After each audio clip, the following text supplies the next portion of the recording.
I dropped down from the highlands and was now travelling through the Midlands of Tasmania. The Midlands is the region of Tasmania between Launceston and Hobart. It is relatively flat, dry, agricultural land. I thought I'd make a stop for lunch at the next town, which is called Ross. Ross was established in 1812. It is a well-preserved Georgian-era village, which has examples of colonial architecture and convict craftsmanship.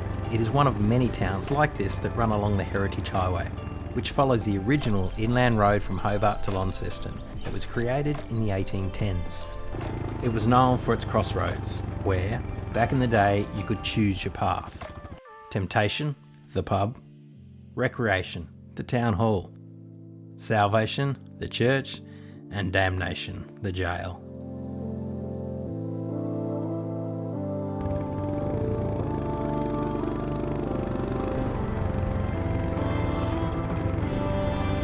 I continued south along the Midlands Highway towards Hobart. During lunch, I looked for a place to camp, and I saw that there was free camping by a lake in the town of Oatlands. So that would be my next stop to camp for the night.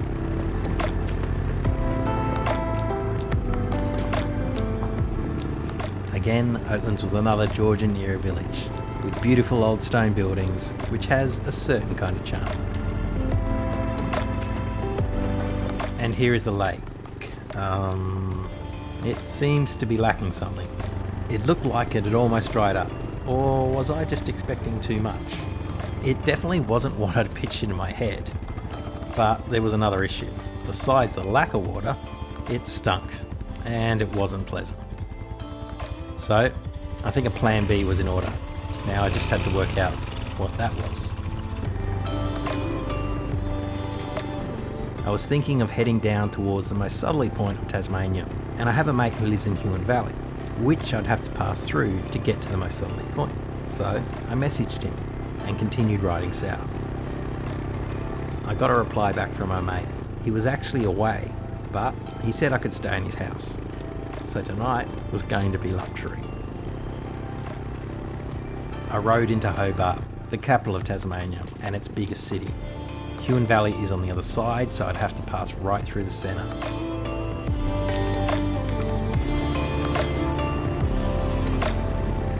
Huon Valley is about 40 minutes from Hobart to the southwest, and it is divided by the Huon River.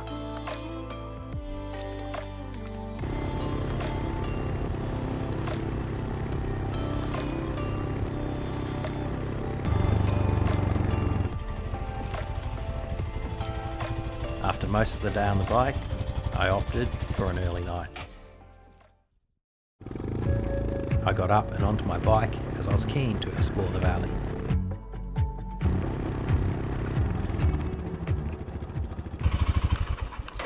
First thing to do this morning is to go to the Apple store. Not that kind of Apple store, a real Apple store.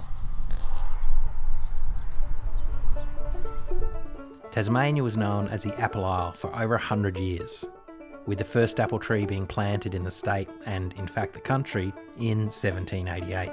With the perfect climate to grow apples and a huge demand from Britain, boats would leave Tasmania with their cargo holds filled with just apples. This went on for over 100 years, but eventually the apple industry started to decline, and finally it collapsed after Britain joined the European Common Market in 1973. And the fact that a lot less people eat apples these days. The Apple Shed has a small museum, which displays some of the history of the apple industry in the area, and the gear and inventions that were used. I am a fan of the designs on these old apple boxes. And did you know there were so many varieties of apples? This one's mine. But it seems Daniel's got hungry. This place has everything you can make from apples. Also, food, a bar, and even music.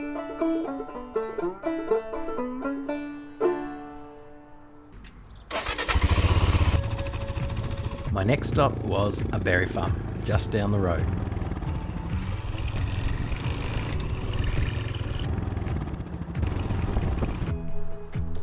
I'm at my second favourite berry farm, blueberries, and I have a bucket.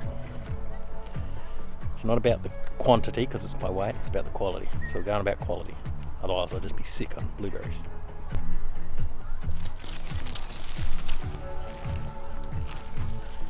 I think they're pretty good quality. Even the berries on the ground that'll fall off look pretty good. I'm so going to be hurting by the end of this.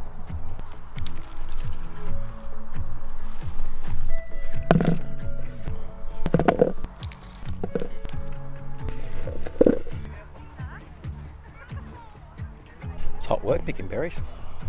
I think this is going to be all I'm going to get. It's not a lot, but the quality. It's all about the quality.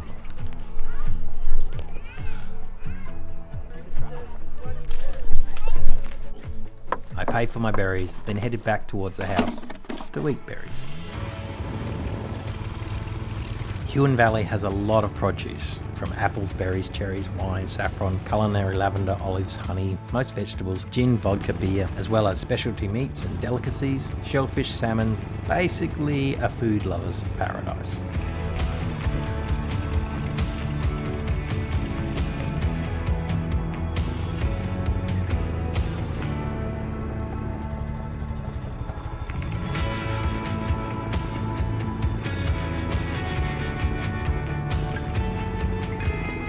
So how are the blueberries? Really good. Really, really good. Oh. I should have bought more. Okay. I'm gonna finish this off.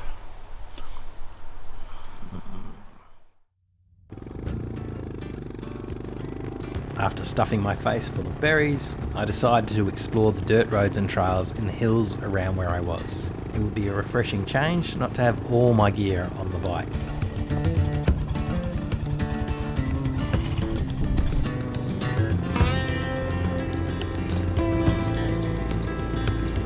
I was also on the lookout for old rundown barns. My mate Dave is a craftsman and he's always on the lookout for old timber. And old rundown barns are a really good source. All I had to do was let him know if I found any.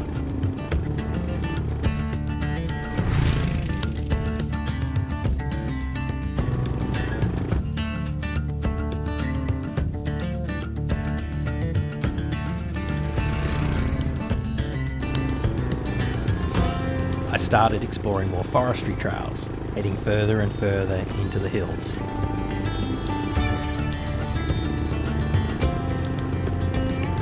I then spotted some tracks, and I couldn't resist.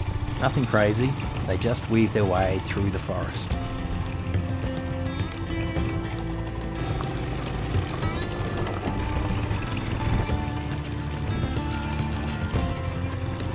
I found my way out back onto a tarmac road and headed back. Now that barn looks perfect for Dave. I was cruising around and taking my time because I wanted to go searching for something, but I had to wait to the end of the day to have any chance of finding it. I'm on the hunt for Australia's most unique animal, let's say, platypus. Typical stream that they like to hang out in, and I've been informed that there's a pretty good chance at sunrise or sunset along this stretch of water. So it's all about waiting. Also, overcast helps. We're part overcast. So now all I've got to do is wait. Nothing yet. To spot a platypus, you first look for ripples in the water and air bubbles. That has a bill, but not the right type. The platypus is a semi-aquatic, egg-laying mammal. It is the sole living representative of its species. Yes, it's one of a kind. The males are venomous. They have a spur on the hind foot that delivers the venom, which is capable of causing severe pain in humans. So, best not to touch them. There we go, first sighting, and there are the bubbles. There's another one crossing further upstream. And just like that, this guy appeared below. The name platypus literally means flat foot. When this egg-laying, duck-billed, beaver-tailed, otter-footed mammal was examined by European naturalists in 1799, they thought it was a fake, made of several animals sewn together.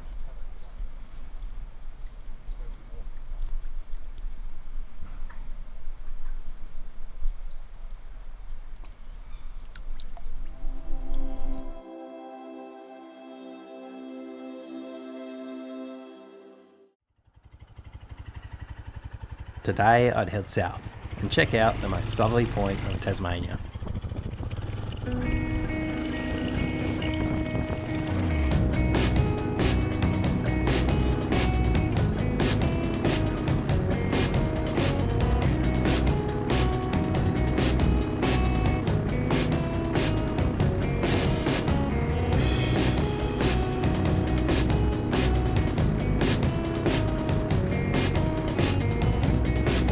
I rode into the town of Dover. This is where the Tasmanian Trail starts. It's 460 kilometres long, cutting a path right through the centre of the island and finishing in the very north in Devonport. The trail, however, requires effort. You can hike or mountain bike, but no engines allowed.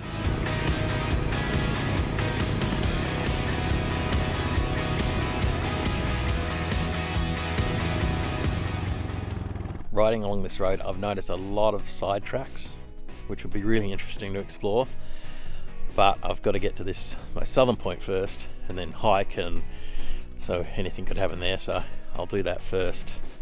Maybe worth coming back.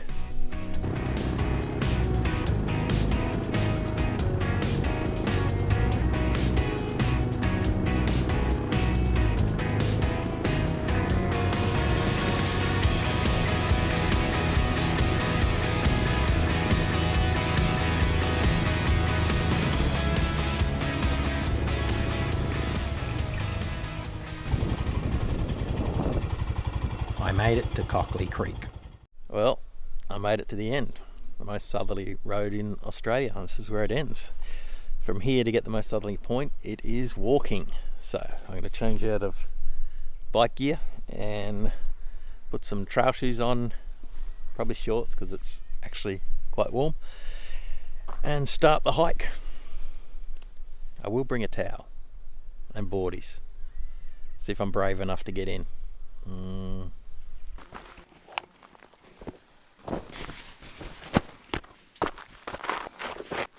So I'm also taking rain jacket just in case, towel in case I get brave enough to get in the water, puffer in case something happens and I got to keep warm, small first aid kit, and probably the amount of flies that are here, and take a fly net, also water and boardies.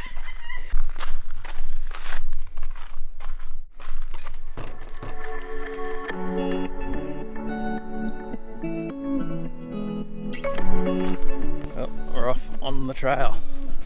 It says 4 hours return, so 2 hours there. My foot seems okay, so that shouldn't slow me down this time. Not like that mountain hike. And hopefully, fingers crossed, it's flatter than the last one, so I won't have to stop every 5 minutes. Okay, 2 minutes. Foot cleaning station. I've only ever seen these in Tassie. It's for right-handed people. What about our left-handed people? What about the left-handeds?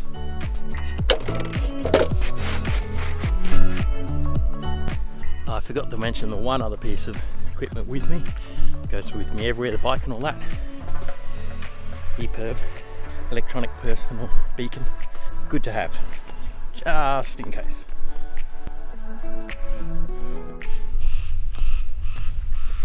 Can you hear that bird?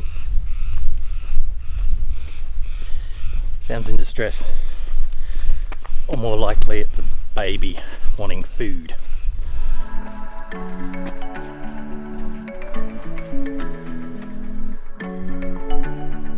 This is the first hilly bit I've come to.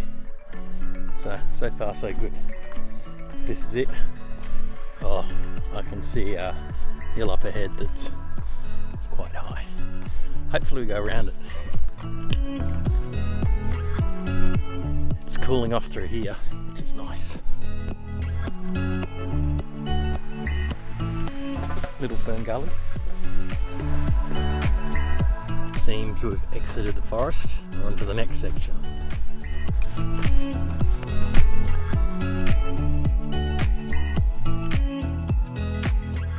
Don't know if I got that little tiger snake. Couldn't get the camera out really fast enough. So they're out here today.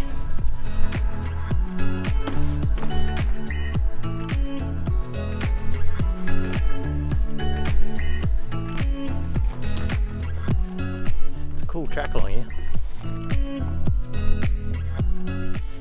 And up we go. And down the other side. Funky little wooded forest. Not a straight tree amongst them.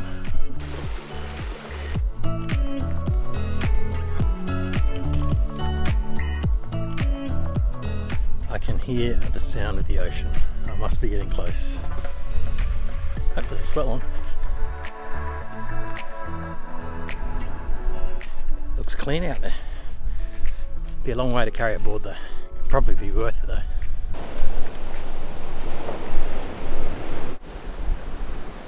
This is Southeast Bay, and that is Southeast Cape, the most southerly point of the island of Tasmania. It's pretty stunning. Well, the last beach till Antarctica. Does Antarctica even have beaches? Could be just the last beach south. There are some waves on for sure. I don't know, if a crew came out I might go out. Pretty epic. Some big march flies too, so trying not to get bitten.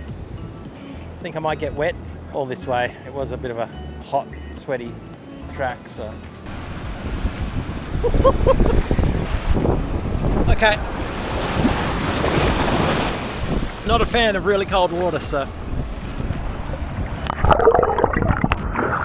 Bit refreshing, but cold.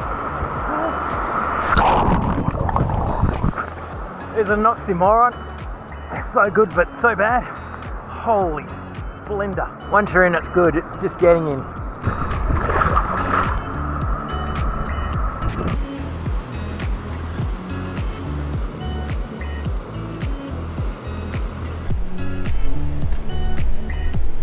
Back up off the beach. Concentrate, Joe. I'd spent about an hour or so on the beach, taking it all in, but it was time to start the trek back to the motorbike. Who didn't eat breakfast this morning and forgot to pack food? Not hungry yet. Just something to note. Idiot. It's about 4 in the afternoon. Couple hours hike back. Then ride an hour or so. Wonder if I'll be hungry by then.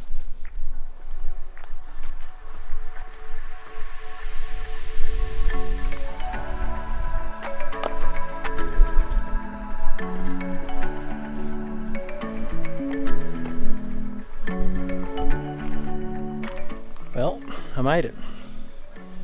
Just under about an hour and a half on the way back, and I didn't feel too bad for not having walked or run or done anything for a couple of years besides that one hike up the mountain a few days ago. So yeah, pretty good.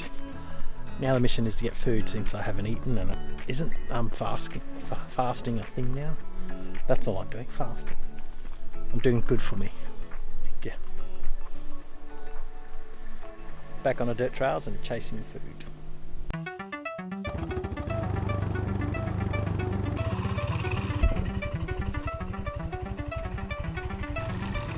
I made my way back up the dirt road, trying to get to Dover before the last shop shut.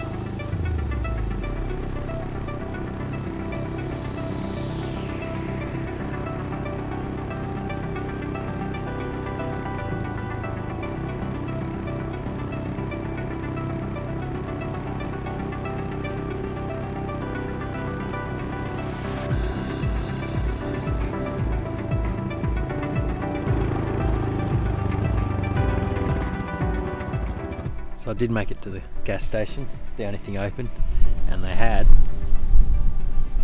bananas, apricot delights, living like a king.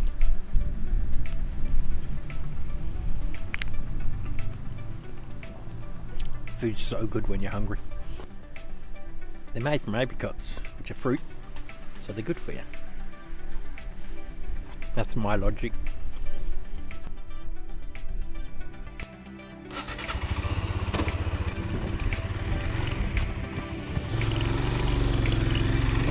Back on the bike for the last stretch on this fun winding road, always keeping an eye out for rundown wooden barns to tell Dave about.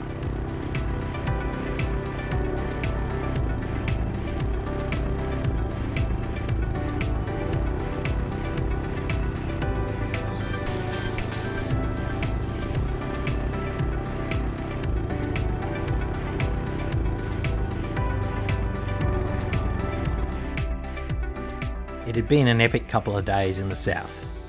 I think I'll head towards the east next.